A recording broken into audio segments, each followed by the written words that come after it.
इतनी सुबह सुबह कहाँ जा रहे हो? और कहाँ जाऊंगा? मेरा कुल्हाड़ा तो देना जरा। आज एक बार दक्षिण के जंगल में जाऊंगा। सुना है वहाँ बहुत बड़े बड़े सूखे पेड़ हैं। अगर एक बार उन पेड़ों तक पहुँच गया तो बस पैसा ही पैसा होगा। हमारे घर में फिर किसी चीज की कमी नहीं रहेगी। समझी कविता?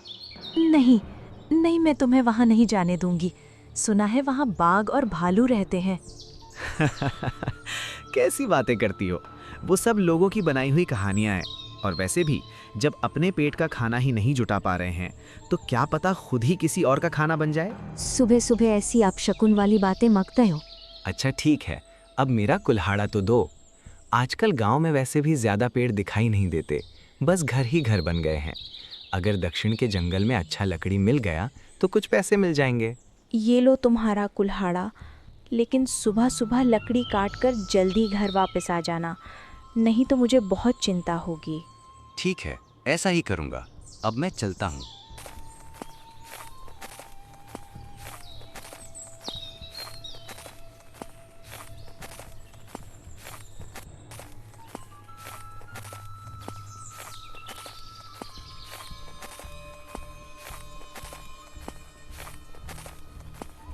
अरे ये तो सच में बहुत बड़ा जंगल है।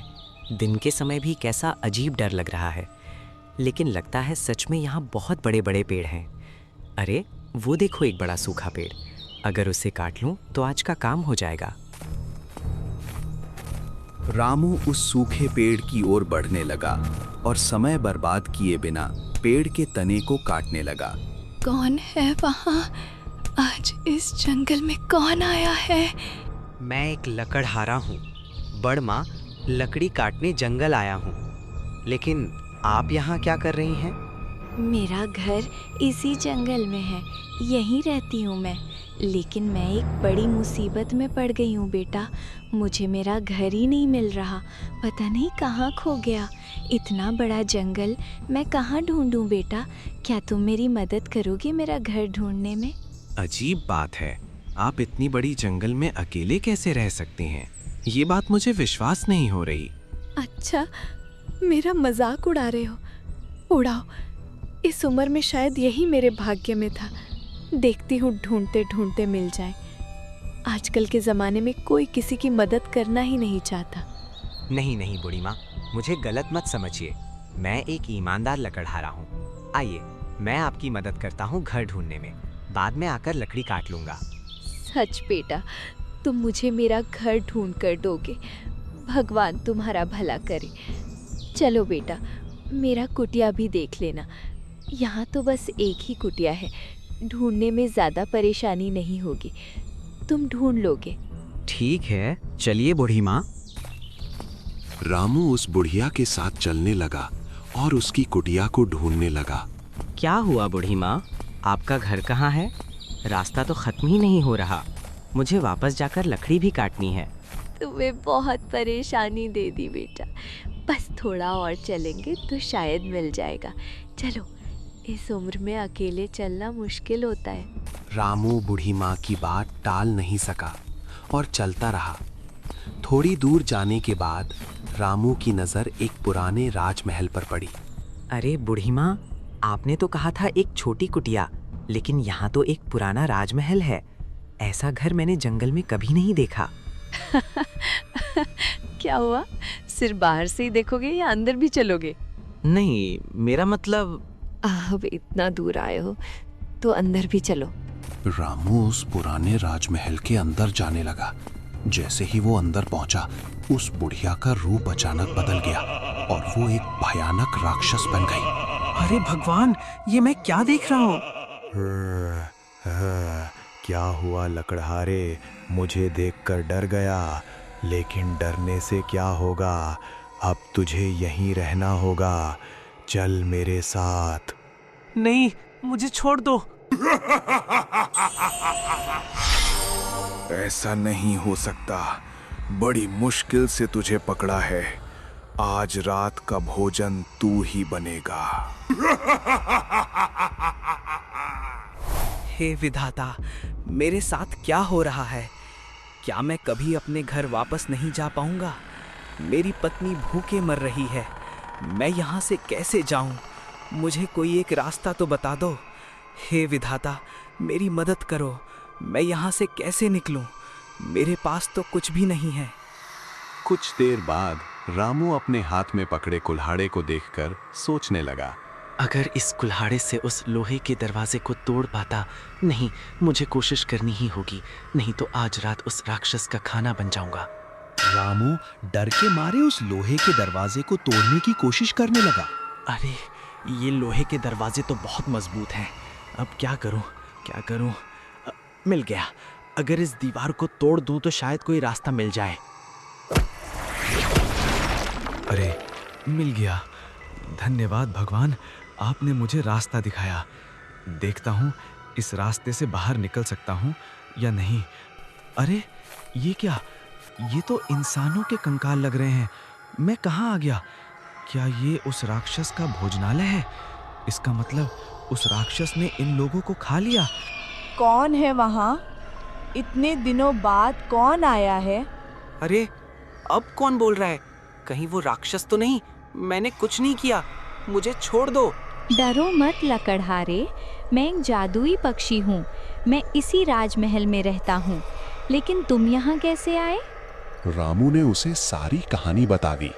पता नहीं इस मौत के महल से कभी बाहर निकल पाऊंगा या नहीं। वो शैतान राक्षस मुझे भी मार देगा। ऐसा नहीं है लकड़हारे। सुनो, जो राक्षस तुम्हें यहाँ लाया है वो भी कभी तुम्हारी तरह इंसान था। क्या मतलब? जिसे तुम राक्षस समझ रहे हो वो कभी इस जंगलपुरी राजमहल का राजा था। कई साल पहले यहाँ एक मायावी राक्षसी की मौत हो गई थी। उसके बाद कई राक्षसियाँ यहाँ आकर तांडव मचाने लगीं। उन्होंने इस राजमहल की सभी लोगों को मार डाला और ताकि राजा फिर कभी राजा न बन सके उसे राक्षस बना दिया। लेकिन इससे उन्हें क्या फायदा? ये जो कंकाल देख रहे हो, इन सबको उसी भयानक राक्षसी ने खाया है। राक्षसियाँ गांव में जाने से डरती हैं, इसलिए उन्होंने राजा को राक्षस बना दिया और उससे कहा जिस दिन वो राक्षसी को 500 इंसान भेंट करेगा उस दिन वो उसे फिर से राजा बना देगी। बेचारे राजा को तो बहुत दुख है। हाँ लकड़हारे, इसीलिए वो मजबूरी में रोज तुम्हारे जैसे लोगों को पकड़ कर लाता है। इसका मतलब आज वो राक्षसी मुझे भी खा जाएगी। क्या इससे बचने का कोई उपाय है? अगर कोई उस राक्षसी के सिर पर वार कर दे तो वो मर जाएगी और राजा भी मुक्त हो जाएगा। लेकिन ये बहुत कठिन है। क्यों? क्या मैं नहीं कर सकता? तुम कर सकते हो, तुम्हारे अंदर साहस है। चलो मेरे साथ। अरे वो आदमी अभी तक घर वापस नहीं आया। हे भगवान, उसकी रक्षा करना। उस घने जंगल में क्यों लकड़ी काटने गया? इधर शाम भी होने लगी, फिर भी उसका कोई पता नहीं। अरे ये तो कितना भयानक दिख रहा है। देखो लकड़हारे, वो राक्षसी अभी सो रही है क्योंकि रात होते ही वो इंसानों को पकड़कर खाती है। रात होने में थोड़ा समय है, जो करना है जल्दी करो। तभी राक्षसी की नींद खुल गई। कौन है वहाँ? मेरे भोजन बनने आया है। पहरेदार, मैं तुम्हें बुला रही हूँ। जी मालिक, क्या आदेश है? जाओ, उस इंसान के हाथ पांव काट कर ले आओ। मुझे भूख लगी है। जैसा आदेश। लकड़हारे, समय बर्बाद मत करो। अपने कुल्हाड़े से राक्षसी के सिर पर वार करो। जय श्री राम, जय श्री राम।